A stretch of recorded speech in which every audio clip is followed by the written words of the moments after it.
ಅಂದರೆ ಅವೆಲ್ಲ ಚಿಕ್ಕ ಹುಡುಗರಿದ್ದಾಗ ಗಟ್ಟೆಂಕಟೋಣ ಸ್ವಾಮಿ ಜಾತ್ರೆ ಅಂತ ಹೇಳಿದ್ರೆ ಯಾವಾಗಲೂ ನಮಗೆ ಬರುವಂಥದ್ದು ವಾಡಿಕೆ. ಇಲ್ಲಿ ಬೈರ್ಕೂರಲ್ಲಿ ನಾನು ಓದಬೇಕಂದ್ರೆ 7th 8th 9th 10th ಓದಬೇಕಂದ್ರೆ ಆವತ್ತಿನ ಸಂದರ್ಭದಲ್ಲಿ ನನ್ನ ಸ್ನೇಹಿತನಾದಂಥ ನಮ್ಮ ಪೆತ್ತಾಡಳ್ಳಿ ಹರೀಶು, ಕಾಡೇನಹಳ್ಳಿ ದೇವರಾಜು, ಆಮೇಲೆ ನಮ್ಮ ಶ್ರೀಕೂರು ಕಿರುಣಿ ನಮ್ಮ ರೆಡ್ಡಿ, ಆಮೇಲೆ ಎಲ್ಲ ನನ್ನ ಸ್ನೇಹಿತರಿನ ಅನೇಕ ನನ್ನ ಸ್ನೇಹಿತರು KL ನಾವೆಲ್ಲರೂ ಬಂದ್ಬಿಟ್ಟು ಇಲ್ಲಿ ಓದಬೇಕಂದ್ರೆ ಈ ಜಾತ್ರೆಗೆ ಬರೋದು ಬೆಳಗ್ಗೆ ಬಂದುಬಿಟ್ರೆ ಇಲ್ಲಿ ಸಾಯಂಕಾಲವರೆಗೂ ಇದ್ಬಿಡ್ತಾಯಿದ್ವಿ. ಇಲ್ಲಿ ಓಡಾಡಿಕೊಂಡು ತಿನ್ಕೊಂಡು ಇರ್ತಾಯಿದ್ವಿ. ಆಮೇಲೆ ಮನೆಗಳಿಗೆ ಹೋಗ್ತಾಯಿದ್ವಿ. ಇದು ಹೆಂಗೆ ಅಂದರೆ ಇವತ್ತು ನಾನು ಇಲ್ಲಿ ಬಂದಿರೋದು ನಾನು ಆಸ್ MLA ಆಗಿ ನಾನು ಬಂದಿಲ್ಲ. ಇವತ್ತು MLA ಆಗಿ ಬಂದಿದ್ದರೆ ಪ್ರೋಟೋಕಾಲ್ ಆಗಿ ನಾನು ಎಲ್ರಿಗೂ ಫೋನ್ ಮಾಡ್ತಾಯಿದ್ದೆ. ಎಲ್ಲ ಇವ್ರಿಗೂ ಫೋನ್ ಮಾಡಿ, ಆಫೀಸರ್ಸ್ ಫೋನ್ ಮಾಡಿ, ತಹಸೀಲ್ದಾರ್ಗೆ ಫೋನ್ ಮಾಡಿ, ಎಲ್ರಿಗೂ ಫೋನ್ ಮಾಡಿ ಪೊಲೀಸ್ ಡಿಪಾರ್ಟ್ಮೆಂಟ್ಗೆ ಮಾಹಿತಿ ಕೊಟ್ಟು ನಾವೆಲ್ಲೇ ಹೋಗ್ಬೇಕಂದ್ರೂ ಮಾಹಿತಿ ಕೊಡಬೇಕು, ಸರ್ಕಾರಕ್ಕೆ ಮಾಹಿತಿ ಕೊಡಬೇಕು.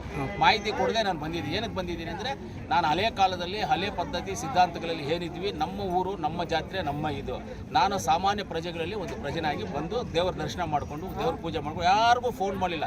ಬರುವಾಗ ನಂದಾಗ ಫೋನ್ ಮಾಡಿದೆ, ಪಾಪ ಜೊತೆಗೆ ಹೋಗೋಣ ಅಂದ್ಬಿಟ್ಟು ಇದ್ರು ಕರ್ಕೊಂಡ್ಬಂದೆ. ನನ್ನ ಗನ್ಮ್ಯಾನ್ಸ್ ಬಂದಿಲ್ಲ, ಯಾರೂ ಬಂದಿಲ್ಲ. ದೇವ್ರ ದರ್ಶನ ಮಾಡಿದ್ದೀನಿ, ದೇವರಲ್ಲಿ ಪ್ರಾರ್ಥನೆ ಮಾಡಿದ್ದೀನಿ. ಆ ದೇವರು ನಮ್ಮ ಮುಳಬಾಗಿಲು ತಾಲೂಕು, ಕೋಲಾರ ಜಿಲ್ಲೆ, ಕರ್ನಾಟಕ ರಾಜ್ಯಕ್ಕೆ ಒಳ್ಳೆ ಮಳೆಯಾಗಲಿ, ಒಳ್ಳೆ ಬೆಳೆಯಾಗಲಿ, ರೈತರನ್ನ ಕಾಪಾಡಲಿ, ಸಾಮಾನ್ಯ ಪ್ರಜೆಗಳಿಗೆ ಒಳ್ಳೆ ಆರೋಗ್ಯ ಭಾಗ್ಯ ಕೊಡಲಿ, ಎಲ್ಲವನ್ನು ಚೆನ್ನಾಗಿ ನೋಡ್ಕೊಂಡು ಬರಲಿ. ಅಪ್ಪ ತಂದೆ ನೀನು ಕಾಪಾಡಪ್ಪ ನೀನು ಅಂತ ಅವರಲ್ಲಿ ಪ್ರಾರ್ಥನೆ ಮಾಡಿದ್ದೀನಿ. ಎಲ್ರಿಗೂ ಪ್ರಾರ್ಥನೆ ಮಾಡಿ, ನಿಮಗೂ ಪ್ರಾರ್ಥನೆ, ಪತ್ರಕರ್ತರು, ಮಾಧ್ಯಮ ಮಿತ್ರರು ಎಲ್ಲರಿಗೂ ಪ್ರಾರ್ಥನೆ ಮಾಡಿ ಆ ದೇವರು ಒಳ್ಳೇದು ಮಾಡಿದ್ದು ಆ ದೇವರಲ್ಲಿ ಕೇಳಿಸ್ತಾರೆ. ಸರ್, ತಾಲೂಕಿನ ಧಾರ್ಮಿಕ ಪ್ರಮುಖ ಸ್ಥಳಗಳಲ್ಲಿ ಗಟ್ಟುಗುಡಿ ಕೂಡ ಒಂದು, ಇಲ್ಲಿ ಹಲವಾರು ಮದುವೆಗಳ ಕಾರ್ಯಗಳೆಲ್ಲ ನಡೀತಿದೆ. ಇಲ್ಲೊಂದು ಕಲ್ಯಾಣ ಮಂಟಪ ಅವಶ್ಯಕತೆ ಅಂತ ಸುಮಾರು ಭಕ್ತಾದಿಗಳ ಒಂದು ಕೂಗಿದೆ. ಅದಕ್ಕೇನಾದರೂ ತಮ್ಮದೇ ಸರ್ಕಾರವಾಗಿ ಏನಾದರೂ? ಖಂಡಿತವಾಗ್ಲೂ ಈ ದೇವಸ್ಥಾನ ಮೊದಲು ಹೆಂಗಿತ್ತು ಅಂತ ನೀವೆಲ್ಲರೂ ಕಣ್ಣಾರೆ ನೋಡಿದ್ದೀರಾ, ಇಲ್ಲಿರೋರೆಲ್ಲರೂ ನೋಡಿದ್ದೀರಾ. ಇದಾಗಬೇಕಂದ್ರೆ ಆವತ್ತಿನ ಕಾಲದಲ್ಲಿ ನಾನೇ ಮೊದಲನೇ ಕೈ ಹಾಕಿದ್ದು ನಾನೇ. ಇವತ್ತು ಪ್ರತಿ ಸಾರಿ ದುಡ್ಡು ಕೊಟ್ಟು ಕಟ್ಟಿಸೋದು ನಂದ ಅವ್ರ ಕೈಯಲ್ಲೇ. 25 ಲಕ್ಷ ರೂಪಾಯಿ ದುಡ್ಡು ಕೊಟ್ಟೆ. ನೈಟ್ ಒಂದ್ಸಲಿ ಮಲಗಿದಾಗೆ ಈ ಐಮಾಕ್ಸ್ ಲೈಟ್ ನಾನೇ ಕೊಟ್ಟಿದ್ದು, ಸುತ್ತ ಲೈಟಿಗೆ ಹಾಕ್ಸಿದ್ದು ನಾನೇ. ಈ ದೇವಸ್ಥಾನ ಅವತ್ತು ನಮ್ಮ SLV ಶ್ರೀನಣ್ಣ ಅವರು ನಾವು ಎಲ್ಲರೂ ಸೇರಿ ಇದನ್ನು ಕಟ್ಟೋದಕ್ಕೆ ಸ್ಟಾರ್ಟ್ ಮಾಡಿದ್ವಿ. ಆಮೇಲೆ ಎಲ್ಲರೂ ಸಹಕಾರ, ಎಲ್ಲರೂ ಈ ಭಾಗದ ಎಲ್ಲ ಹಿರಿಯರು, ಮುಖಂಡರು, ರಿಟೈರ್ಡ್ ಆಫೀಸರ್ಸು ಎಲ್ಲರೂ ಸೇರಿ ಇದನ್ನು ದೇವಸ್ಥಾನವನ್ನು ಇನಾಗ್ರೇಷನ್ ಮಾಡಿ, ಆವತ್ತು ದೇವಸ್ಥಾನ ಇನಾಗ್ರೇಷನ್ ಟೈಮಲ್ಲಿ ಕಲ್ಯಾಣೋತ್ಸವ ಮಾಡಿಸಿ ನಾನು ಆವತ್ತು 25,000 ತಿರುಪತಿ ಲಡ್ಡು ತಂದು ಎಲ್ಲರಿಗೂ ಜನಗಳಿಗೆ ಕೊಟ್ಟು ಆವತ್ತು ದೇವಸ್ಥಾನವನ್ನು ಇನಾಗ್ರೇಷನ್ ಮಾಡಿ ದೇವಸ್ಥಾನವನ್ನು ಪ್ರತಿಷ್ಠಾಪನೆ ಮಾಡಿದ್ದೀವಿ. ಇವತ್ತು ಇಲ್ಲಿ ಏನೇ ಆಗಬೇಕಂತ ಹೇಳಿದ್ರು ಲೋಕಲ್ ಶಾಸಕರಿದ್ದಾರೆ, ಶಾಸಕರು ಮನಸ್ಸು ಮಾಡಿದ್ರೆ ಏನೇ ಬೇಕಂದ್ರೂ ಮಾಡ್ಬೋದು. ಯಾಕಂದರೆ ನಾನು ಕೋಲಾರಲ್ಲಿ ಏನು ಬೇಕೋ, ನಾನು ಕೋಲಾರ ಶಾಸಕನಾಗಿ ಕೋಲಾರಲ್ಲಿ ಏನು ಬೇಕೋ ಮಾಡ್ಬೋದು. ಇಲ್ಲಿ ಸರ್ಕಾರದಿಂದ ಏನೇ ಸವಲತ್ತು ಬರಬೇಕಂದ್ರೂ ಅವತ್ತು ಆ ಕಲ್ಯಾಣಿ 60 ಲಕ್ಷದಲ್ಲಿ ಕಲ್ಯಾಣಿ ಮಾಡಿಸಿದ್ವಿ. ಇಲ್ಲಿ ಪಕ್ಕದಲ್ಲಿರುವಂಥ ಕಲ್ಯಾಣಿ 60 ಲಕ್ಷ. ಈ ರೋಡ್ ಮಾಡಿಸಿದೆ ನಾನು. ದೇವಸ್ಥಾನ ಕಟ್ಟಿಸೋದಕ್ಕೆ ಎಲ್ಲರ ಸಹಕಾರದಿಂದ ನನ್ನ ಕೈಲಾದಷ್ಟು ರೂಪಾಯಿ 2 ರೂಪಾಯಿ ನಾನು ಕೊಟ್ಟೆ, ಎಲ್ಲರೂ ಹಾಕಿ ನಾವೆಲ್ಲ ದೇವಸ್ಥಾನ ಮಾಡಿದ್ವಿ, ತೇರು ಮಾಡಿದ್ವಿ, ಎಲ್ಲವನ್ನೂ ಮಾಡಿದ್ವಿ.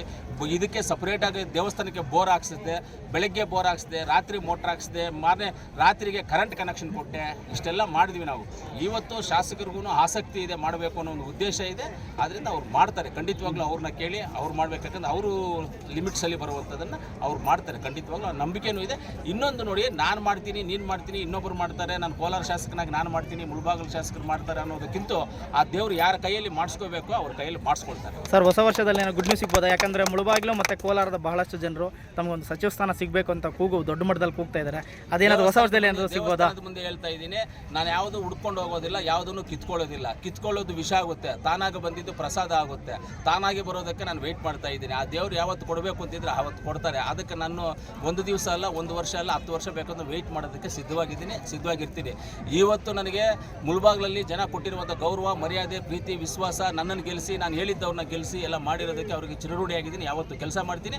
ಅದೇ ರೀತಿ ಕೋಲಾರಲ್ಲಿ ನಾನು ಏನು ಹೆಂಗೆ ನನ್ನ ಜಾತಿ ಇಲ್ಲ, ಯಾವುದೂ ಇಲ್ಲ, ಏನೂ ಇಲ್ಲ ನನಗೆ. ಅಂಥವನ್ನ ಕೋಲಾರಲ್ಲಿ ಕರ್ಕೊಂಡೋಗಿ ಕೋಲಾರ ಜನ ನನಗೆ ಆಶೀರ್ವಾದ ಮಾಡಿ ಇವತ್ತು MLA ಮಾಡಿದ್ದಾರೆ ಅಂದರೆ ಅವ್ರಿಗೂ ಚಿರಋಣಿಯಾಗಿರ್ತೀನಿ.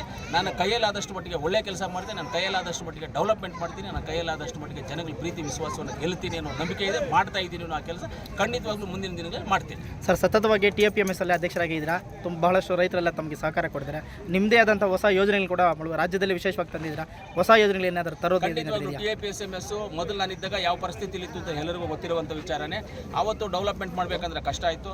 ನಾನು ಬಂದಮೇಲೆ TAPMS ಅನ್ನು ಇವತ್ತು ರೈತರಿಗೆ ಎಲ್ಲಿ ಬೇಕಂದ್ರೆ ಎಷ್ಟೊತ್ತಲ್ಲಿ ಬೇಕಂದ್ರೆ ಗೊಬ್ಬರ ಸಿಗೋದಕ್ಕೆ ಅವಕಾಶ ಮಾಡಿಕೊಟ್ಟಿದ್ದೀನಿ. ಹೋಬಳಿ ಮಟ್ಟದಲ್ಲಿ ಇವಾಗ ಒಂದೊಂದು TAPMS ಬ್ರಾಂಚಸ್ ಓಪನ್ ಮಾಡಬೇಕು ಅಂತಿದ್ದು. ಖಂಡಿತವಾಗ್ಲೂ ಹೋಬಳಿ ಮಟ್ಟದಲ್ಲಿ ರೈತರಿಗೆ ಅಲ್ಲೇ ಸಿಗಬೇಕು ಗೊಬ್ಬರ ಅನ್ನೋದು ಉದ್ದೇಶದಿಂದ ಹೋಬಳಿ ಮಟ್ಟದಲ್ಲಿ ಓಪನ್ ಮಾಡ್ತೀವಿ. ಆಮೇಲೆ ಹೊಸ ಕಟ್ಟಡ ಹೋಗಿ ಇನ್ನು 1 ತಿಂಗಳು 2 ತಿಂಗಳ ಒಳಗಡೆ ಹೊಸ ಕಟ್ಟಡವನ್ನು ಸ್ಟಾರ್ಟ್ ಮಾಡಿ ಅಲ್ಲಿಂದ ಇದನ್ನು ಶಿಫ್ಟ್ ಮಾಡಿ ತಿರ್ಗಾ ಇನ್ನೊಂದು ಕಟ್ಟಡ ಇವಾಗ ಏನು ಇವಾಗ ಪ್ರೆಸೆಂಟ್ ಇದ್ದೀವಿ ಅದನ್ನು ನಾವು ಡೊಮಲೇಷನ್ ಸ್ಥಿತಿಯಲ್ಲಿದೆ ಅದನ್ನು ಡೊಮಲೇಷನ್ ಮಾಡಿ ಒಳ್ಳೆ ಕಟ್ಟಡವನ್ನು ಕಟ್ಟಿ ಬಾಡಿಗೆಗಳು ಕೊಟ್ಟು TAPSMSಗೆ ಇನ್ಕಮ್ ಮಾಡಬೇಕು ಅಂತಿದ್ದೀವಿ. ಮುನ್ಸಿಪಾಲ್ಟಿಗೆ 45 ಲಕ್ಷ ರೀ. 35-40 ವರ್ಷಗಳಿಂದ ಟ್ಯಾಕ್ಸ್ ಕಟ್ಟದೇ ಇರೋದಂಥ 35 ಲಕ್ಷವನ್ನು ಮುನ್ಸಿಪಾಲ್ಟಿಗೆ ಟ್ಯಾಕ್ಸ್ ಕಟ್ಟಿದ್ದೀನಿ ನಾನು ಅಧ್ಯಕ್ಷನಾಗಿ. ಒಂದೇ ಒಂದು ರೂಪಾಯಿ ಯಾರು ನಾನು ಆಗ್ಬೋದು, ನಮ್ಮ ಡೈರೆಕ್ಟರ್ಸು ಮುಂದೆ ಇದ್ದಂಥ ಡೈರೆಕ್ಟರ್ಸ್ ಯಾರೇ ಆಗ್ಬೋದು, ಒಂದು ಕಾಫಿ ಟೀ ಕೊಡ್ದಿಲ್ಲ. ಸೊಸೈಟಿದೇನು ನಾವು ಯೂಸ್ ಮಾಡ್ಕೊಂಡಿಲ್ಲ. ಬ್ಯಾಂಕಿಂಗ್ ಸಿಸ್ಟಮ್ ಮಾಡಿದ್ದೀನಿ. ಆದರೆ ರೈತರು ಇನ್ನೂ ಒಂದು ತಿಳ್ಕೊಳ್ಬೇಕಾಗಿದೆ, ರೈತರಿಗೆ ಎಷ್ಟು ಮನೆ ಬಾಗಿಲು ಕೊಟ್ಟರು ತೊಗೊಳ್ಳೋ ಸ್ಥಿತಿಯಲ್ಲಿ ರೈತರಿಲ್ಲ. ಅದು ಏನಕ್ಕೆ ಅಂತ ನನಗೆ ಗೊತ್ತಾಗ್ತಾ ಇಲ್ಲ. ರೈತರು ಯಾಕೆ ತೊಗೊಳ್ತಾ ಇಲ್ಲ ರೈತರು ಅಂತ ಗೊತ್ತಾಗ್ತಾ ಇಲ್ಲ. ರೈತರಿಗೆ ನಾನು ಮನವಿ ಮಾಡ್ತೀನಿ. ಎಕ್ಸಾಂಪಲ್ ನಿಮ್ಮ ಪತ್ರಕರ್ತರು ಮಾಧ್ಯಮ ಮಿತ್ರರಿಗೆ ಹೇಳ್ತೀನಿ ನಾನು, ಯಶಸ್ವಿನಿ ಕಾರ್ಡು, ಆರೋಗ್ಯದ ಕಾರ್ಡು ಒಂದು ಮನೆಗೆ 5 ಲಕ್ಷ ರೂಪಾಯಿವರೆಗೂ ಯೂಸ್ ಮಾಡ್ಕೋಬೋದು. ಸೊಸೈಟಿಯಿಂದ ಫ್ರೀಯಾಗಿ ಕೊಟ್ಟಿದ್ದೀವಪ್ಪ, ಫ್ರೀಯಾಗಿ ಕೊಟ್ಟಿದ್ದೀವಿ ನಾವು. ಸ್ವಂತ ನಮ್ಮ ದುಡ್ಡಲ್ಲಿ ಕಟ್ಟಿ ಸೊಸೈಟಿನಲ್ಲಿ ಫ್ರೀಯಾಗಿ ಯಶಸ್ವಿ ಕಾರ್ಡ್ ಕೊಟ್ಟಿದ್ದೀವಿ. ಆ ಯಶಸ್ವಿ ಕಾರ್ಡ್ ಫೋನ್ ಮಾಡಿ ಹೇಳಿದ್ರು ಬಂದು ತೊಗೊಂಡೋಗಲ್ವಲ್ಲ ಜನ. ನಾವೇನು ಮಾಡಿ ನಾವು ಇನ್ನು ತೊಗೊಂಡೋಗಿ ಮನೆ ಬಾಗಿಲು ಕೊಡೋಕ್ಕಾಗುತ್ತಾ ನಾವು? ನೀವೇ ಹೇಳಿ. ಯಶಸ್ವಿ ಕಾರ್ಡ್ ಇವತ್ತು ಒಂದು 300 ಕಾರ್ಡ್ ಬಿದ್ದಿದೆ ನಮ್ಮ ಹತ್ರ. ಎಕ್ಸ್ಪೈರಿ ಆಗಿರೋ ಕಾರ್ಡ್ಗಳು ಬಿದ್ದಾವೆ ನಮ್ಮ ಹತ್ರ. ಇವತ್ತು ನಿಮಗೆ ಮಾಡಿದ್ದೀನಿ, 1 ವರ್ಷಕ್ಕೆ ಎಕ್ಸ್ಪೈರಿ ಆಯಿತು, ತಿರ್ಗಾ ಅದನ್ನು ರಿನ್ಯೂವಲ್ ಮಾಡಿದ್ದೀನಿ. ಎಕ್ಸ್ಪೈರಿ ಇರೋ ಕಾರ್ಡು ನನ್ನ ಹತ್ರನೇ ಇದೆ, ರಿನ್ಯೂವಲ್ ಆಗಿರೋ ಕಾರ್ಡು ನನ್ನ ಹತ್ರನೇ ಸೊಸೈಟಿನಲ್ಲೇ ಇದೆ. ತೊಗೊಂಡೋಗಲ್ಲ ರೈತ. ನಾವು ಏನು ಮಾಡೋದು? ಕಂಟಿನ್ಯೂ ಆಗಿ ವರ್ಷವೂ ನಾನು ರಿನ್ಯೂವಲನ್ನು ಮಾಡ್ತಾನೇ ಇದ್ದೀವಿ. ಒಂದು ಫ್ಯಾಮಿಲಿಗೆ ಮಾಡಬೇಕಂದ್ರೆ 4 ಜನ ಇದ್ದರೆ 500 ರೂಪಾಯಿ ಆಗುತ್ತೆ. ಅದ್ರ ಮೇಲೆ ಒಂದೊಂದು ಜನ ಪ್ಲಸ್ ಆಗ್ತಾ ಇದ್ದರೆ 100 ರೂಪಾಯಿ ಪ್ಲಸ್ ಆಗುತ್ತೆ. 6 ಜನ ಇದ್ದರೆ 600, 7 ಜನ ಇದ್ದರೆ 700, 8 ಜನ ಇದ್ದರೆ 800 ರೂಪಾಯಿ ಹಂಗಾಗುತ್ತೆ. ಅದನ್ನು ಜನಗಳು ಅದನ್ನು ತೊಗೊಂಡೋಗೋಕ್ಕೆ ತಯಾರಾಗಿಲ್ಲ. ನಾವೇನು ಮಾಡೋದು? ಆ ಥರ ಖಂಡಿತವಾಗ್ಲೂ TAPSMS ಒಳ್ಳೆ ಇದು ಮಾಡ್ತೀವಿ. ಈಗ ಬಂದಿರುವಂಥ ಡೈರೆಕ್ಟರ್ಸು ಒಳ್ಳೆ ಉತ್ತಮವಾದಂಥವ್ರೆ ಬಂದಿದ್ದಾರೆ. ಮೊದಲಿದ್ದವರು ಉತ್ತಮವಾದಂಥವ್ರು ಎಲ್ಲ ಕರೆಕ್ಟಾಗಿ ಮಾಡ್ತೀವಿ, ಏನು ತೊಂದರೆ ಏನಿಲ್ಲ. ಸರ್, ಜಿಲ್ಲೆಯಲ್ಲಿ ಅನಧಿಕೃತ ಕಂಪ್ನಿಗಳು ನಕಲಿ ಔಷಧಿಗಳಿಂದ ರೈತರಿಗೆ ತುಂಬ ತೊಂದರೆ ಆಗ್ತಿದೆ. ಇದ್ರ ಬಗ್ಗೆ ಏನಾದರೂ ಸರ್ಕಾರ ಕಡಿವಾಣ ಹಾಕುವಂಥ ಕೆಲಸ ಮಾಡುತ್ತೆ? ಕಡಿವಾಣ ಹಾಕೋದಕ್ಕೆ ನೀವು ನೋಡ್ಬೋದು, ಪ್ರತಿಯೊಂದು KDP ಮೀಟಿಂಗಲ್ಲಿ ಫಾರೆಸ್ಟ್ ಬಗ್ಗೆ ಆಗ್ಬೋದು, ಹೆಲ್ತ್ ಡಿಪಾರ್ಟ್ಮೆಂಟ್ ಬಗ್ಗೆ ಆಗ್ಬೋದು, ಈ ಗೊಬ್ಬರದ ಬಗ್ಗೆ ಆಗ್ಬೋದು, ನಾನೊಂದು ಸಿಸ್ಟಮನ್ನು ಹೇಳ್ತಾ ಇದ್ದೀನಿ. ಆ ಸಿಸ್ಟಮನ್ನು ಫಾಲೋ ಮಾಡಿ ಎಲ್ಲ ಸಕ್ಸಸ್ ಆಗ್ತೀವಿ ನಾವು ಅಂತ ಹೇಳ್ತಾ ಇದ್ದೀನಿ. ಖಂಡಿತವಾಗ್ಲೂ ಹಂತವಾಗಿ ಆ ಸಿಸ್ಟಮ್ ಬರ್ತದೆ. ರೈತರಿಗೆ ಡೂಪ್ಲಿಕೇಟ್ ಗೊಬ್ಬರವನ್ನು ಕೊಡೋದು, ಡೂಪ್ಲಿಕೇಟ್ ಪೆಸ್ಟಿಸೈಡ್ ಕೊಡೋದು ಅಂಥದ್ರ ಮೇಲೆ ಕಾನೂನು ಕ್ರಮ ಖಂಡಿತವಾಗ್ಲೂ ಜಿಲ್ಲಾ ಮಟ್ಟದಲ್ಲಿ ಜಿಲ್ಲಾಧಿಕಾರಿಗಳು, ಆಮೇಲೆ ಜಿಲ್ಲಾ ಮಟ್ಟದ ಇದರಲ್ಲಿ ನಾವೆಲ್ಲ ಮಾತಾಡಿದ್ದೀವಿ. ನಮ್ಮ ಡಿಸ್ಟಿಕ್ ಉಸ್ತುವಾರಿ ಮಂತ್ರಿಗಳಾದ ಸುರೇಶ್ ಅಣ್ಣ ಅವ್ರಿಗೂ ಮಾತಾಡಿದ್ದೀವಿ. ಅದರ ಮೇಲೆ ಆಲ್ರೆಡಿ ಕ್ರಮಗಳು ಆಗಿದ್ದಾವೆ, ಆಗ್ತಾನೂ ಇರ್ತವೆ ಯಾವಾಗಲೂ. Thank you sir.